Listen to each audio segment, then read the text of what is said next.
Kalau dia tidak bisa membuat nyaman, tentrem, damai, membuat. Halo guys, kali ini saya setuju dengan perkataan Bapak Wakil Gubernur yang satu ini. Memang benar, Ibu Kepala Sekolah tersebut telah melakukan kesalahan itu menurut saya. Karena seharusnya dia berpikir, saat dia melihat anak tersebut merokok di tempat di lokasi atau di wilayah sekolah, harusnya nggak usah dimarah, Bu. Harusnya disupport, ditanya, gimana? Rasanya gimana rasa rokoknya? Mau coba rasa yang lain nggak? Atau udah cukup 1 bungkus? Mau ibu support 10 bungkus lagi gitu loh. Harusnya ngomong seperti itu. Supaya anak itu aman, nyaman, tentram, damai, sejahtera di sana gitu. Harusnya ditanya lagi. Kalau merokok itu nggak enak. Harusnya dengan minuman gitu loh. Ambil lagi minuman yang beralkohol. Supaya anak itu makin aman, nyaman. Kalau bisa nggak usah pulang ke rumah saking nyamannya ya kan. Harusnya kayak gitu. Jadi saat ibu melihat anak itu merokok, harusnya dalam hati ibu, oh gue cinta jabatan gue. Tugas gue di sini untuk ngambil gaji aja. Bukan untuk mendidik moral mereka. Cukup gue mendidik mereka membaca, tulis, dan menghitung. Selain itu, bukan urusan saya. Saya mencintai jabatan saya dan saya tidak mau kehilangan hanya karena mendisiplinkan anak orang. Harusnya itu yang ibu pikirkan. Ingat loh Bu, capek ibu mendisiplinkan anak orang moralnya sama akhlaknya.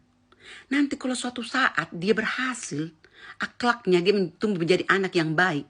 Yang menikmati siapa? Orang tuanya, bukan ibu. Apalagi dia berhasil dalam pekerjaannya.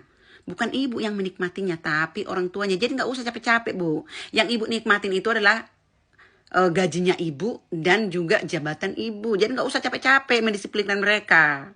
Pokoknya tugas ibu di situ bagaimana cara anak-anak di sana itu aman, nyaman, tentram gitu loh. Apapun ibu lakuin dah, gitu. Kayak gitu loh Bu. Dan juga yang berikutnya loh. 630 siswa mogok belajar hanya karena ada teman mereka mengalami kekerasan. Ditampar saat merokok, mengalami kekerasan. Kok agak lain? Kok bisa dari hati nurani mereka itu tergerak untuk melakukan mogok? Kayak agak lain menurut saya, kayak ada yang kumandai gitu loh.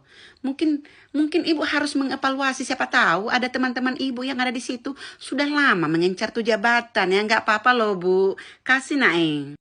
Ibu ini kan lupa kalau guru zaman dulu dengan guru zaman sekarang itu berbeda. Murid zaman dulu dengan zaman sekarang itu berbeda. Kalau guru zaman dulu, dia mendisiplinkan anak-anak didiknya itu seperti militer, Bu. Salah dipukul. Jadi anak-anak zaman dulu pun kalau sudah salah, kita melapor ke orang tua, itu makin dipukul lagi. Gitu. Kalau anak zaman sekarang enggak bisa, Bu. Ibu mendisiplinkannya kayak anak zaman dulu, itu lapor, Bu, lapor. Yang rugi siapa? Ibu sendiri gitu loh, Bu. By the way, menurutku ibu ini luar biasa. Kenapa saya katakan luar biasa? Dalam Undang-Undang nomor 36 pasal 151 itu mengatur mengenai larangan merokok termasuklah itu di tempat sekolah gitu, tempat belajar mengajar gitu, sekolah termasuk. Dan di dalam pasal 199 juga diatur denda yang akan dikenakan ke orang yang melanggar tersebut, yaitu termasuk denda 50 juta dan pidana selama 6 bulan. Jadi kalau seandainya ibu ini rakus, ibu ini lo bisa menggugat ulang, menggugat balik maksudnya. By the way, ini opini saya, pastinya ada pro dan kontra.